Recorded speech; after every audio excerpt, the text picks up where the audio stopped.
Bahkan ketika satu saat murid-muridnya datang kepada Yesus dan memberikan laporan kepada Yesus. Dia berkata, "Guru, kami menemukan ada orang lain yang melakukan penyembuhan atas namamu, tetapi tidak pada golongan kita."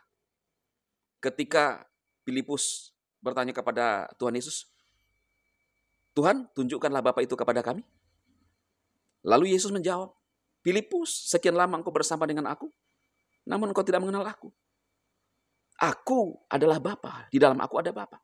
Itu bukan perumpamaan, saudara. Jawaban. Masa saudara tidak bisa membedakan perumpamaan dengan sesuatu pernyataan atau tanya jawab? Shalom saudara terkasih dalam Tuhan Yesus Kristus. Salam jumpa bagi saudara seiman dimanapun saat ini berada di seluruh Indonesia dan di luar Indonesia. Saya berdoa roh, jiwa, dan tubuh saudaraku dipelihara oleh Tuhan kita Yesus Kristus, Elohim yang hidup, ya, yang menyelamatkan saudara dan saya. Nah saudaraku, beberapa hari yang lalu saya menanggapi pernyataan-pernyataan seorang apologet, ya, yang seolah-olah memojokkan golongan tertentu, ya. Pernyataan-pernyataan misalnya orang memanggil Bapa Yesus itu sesat. Kemudian ada seperti pendeta-pendeta yang katanya pendeta besar, ya, dari reform yang suka memperagakan gaya karismatik dalam berbahasa roh, saudara. Ini sangat tidak elok sekali, ya. Lalu saya menanggapi itu, ya. Sekali lagi saudara, saya tidak menghakimi, saya tidak menyesat-nyesatkan, ya. Tetapi ini adalah bagian daripada tanggapan saya, kausalitas. Ya. Mereka memberikan pernyataan, saya menjawab.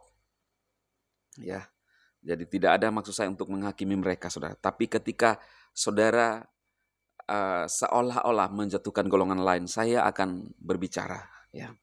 Nah, ada banyak tanggapan di video itu, ya. Saya juga baru lihat, ya, karena kadang saya jarang memperhatikan. Ternyata viral di platform biru, ya. Apa yang saya sampaikan, saudara, itu berdasar dari Alkitab, tanpa harus ditafsirkan.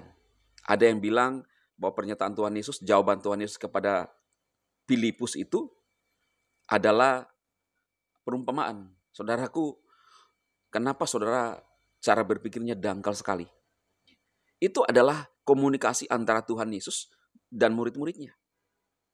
Ketika Filipus bertanya kepada Tuhan Yesus, "Tuhan, tunjukkanlah Bapa itu kepada kami." Lalu Yesus menjawab, "Filipus, sekian lama engkau bersama dengan aku, namun engkau tidak mengenal aku. Aku adalah Bapa, di dalam aku ada Bapa."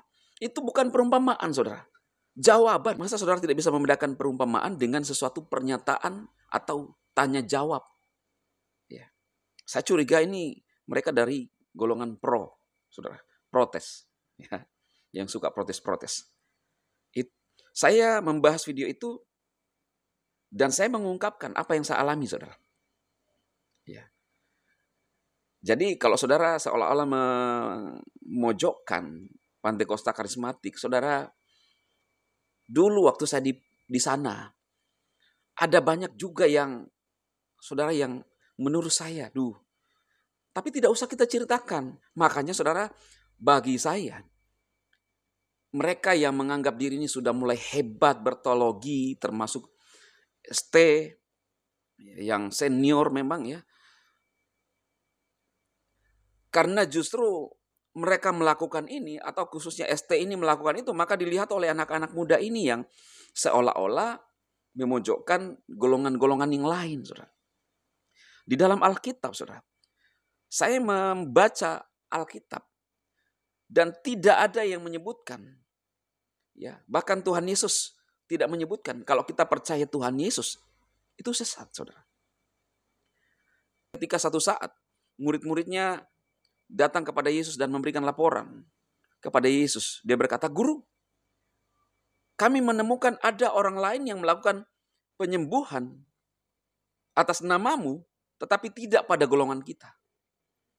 Yesus berkata, "Jangan cegat mereka, karena mereka bersama dengan kita."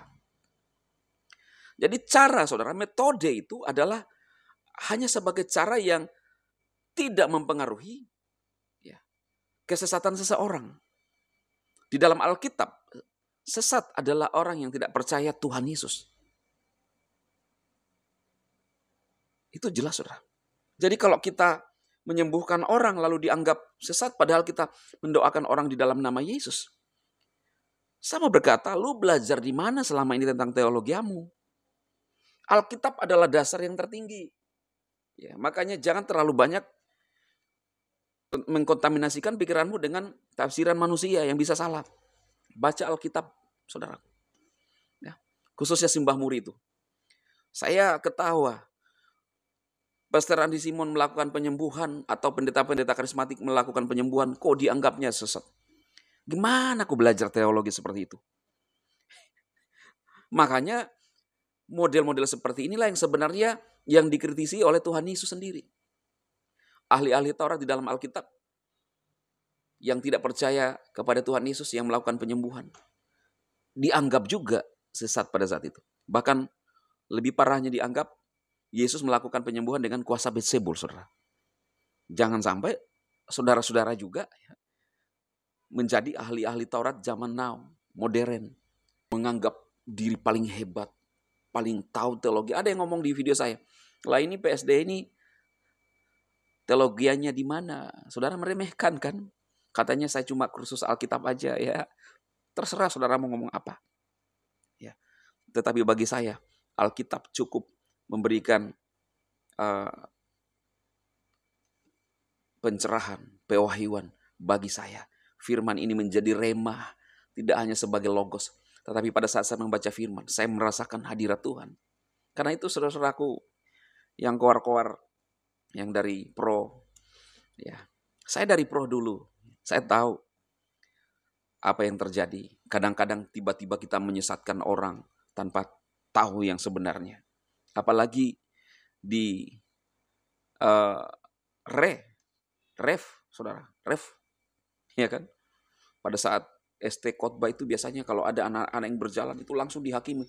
Hits, diam tuh.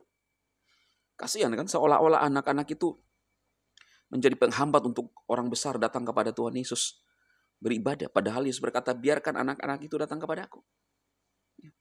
Bayangkan saudara kalau dalam ibadah misalnya ref atau yang dulu, ribut saja sedikit langsung lihat. Dosa. Saudara, kalau minum dalam ibadah dosanya di mana? Ya, dosanya ada di pikiran saudara. Kalau di dalam ibadah anak-anak jalan, lalu dosanya di mana? Anak-anak jalan kok. Itu si ST itu ketika khotbah anak-anak jalan langsung, baik, ambil itu. Waduh, kasihan sekali anak-anak. Padahal anak-anak di hadapan Tuhan itu sangat berharga. Yang paling terpenting adalah hati saudara. Bagaimana menikmati Tuhan, menghadirkan Tuhan dalam hidup, itulah yang paling terpenting di atas teologiamu. Jangan sampai kita berteologia tapi ternyata kita sudah Jadi ya, yang anak muda itu hati-hati. Saya melihat hampir sama pengajarannya dengan SAP gitu ya saudara. Kita harus berpuasa supaya kita diterima. Dengan kekuatan kita supaya kita layak. Saudara, anugerah cukup bagi kita, sudah melayakkan kita. Kita menjadi orang berdosa ketika kita percaya Tuhan Yesus. Maka kita menerima anugerah, bukan karena usaha kita lagi. Makanya itu syukuri ketika kita sudah masuk dalam anugerah. Kita hidup dalam kebenaran. Pelihara itu kebenaran. Jangan merasa tertuduh lagi. Oh, saya harus puasa lagi supaya saya diterima. Saya harus berdoa sungguh-sungguh. Saya harus bangun pagi. Kalau tidak, saya berdosa, saya tidak diterima. Itu pikiranmu aja, saudara. Yesus telah menerima saudara apa adanya. Pada saat dia menyerahkan dirinya di atas Golgota. Dan setiap orang yang percaya kepadanya tidak binasa. Mendapatkan hidup yang kekal. Itu firman yang benar. Biar apa yang saya sampaikan ini saudara menolong saudara. Silahkan saudara-saudara yang satu roh dengan saya. Kita bisa seiman tetapi tidak satu roh. Hanya orang-orang tertentu yang mengerti ketika saya bilang satu roh. Ya, saya ini saudara berbahasa roh. Ya, tetapi saya tahu tidak semua waktunya. Jadi kalau Anda atau siapapun yang suka mencelah-mencelah bahasa roh, ya saudara bertobatlah. Ya, bahasa roh itu ada. Ada yang bilang, saya sudah baca Alkitab, saya tidak pernah menemukan itu tentang bahasa roh. Jangan asal bicara. Ya. Di dalam Korintus 14. Gimana sih saudara ya? Katanya baca Alkitab, tapi apa yang kamu baca selama ini? Berarti kamu tidak mengerti dong. Ya, hanya baca doang. Jangan baca doang. Kita sebagai orang yang percaya, itu harus mengalami Tuhan dalam hidup kita. Tidak hanya sekedar bernarasi. Karena ketika kita di jamaah Tuhan, ada perubahan, saudara. Buah. Ya. Oke ya, biar apa yang saya sampaikan ini menolong saudara-saudara seiman, khususnya satu roh. Silakan share, sehingga memberkati saudara-saudara kita yang masih menganggap kita sesoid lah, supaya mereka bertobat ya. Tuhan Yesus memberkati saudaraku.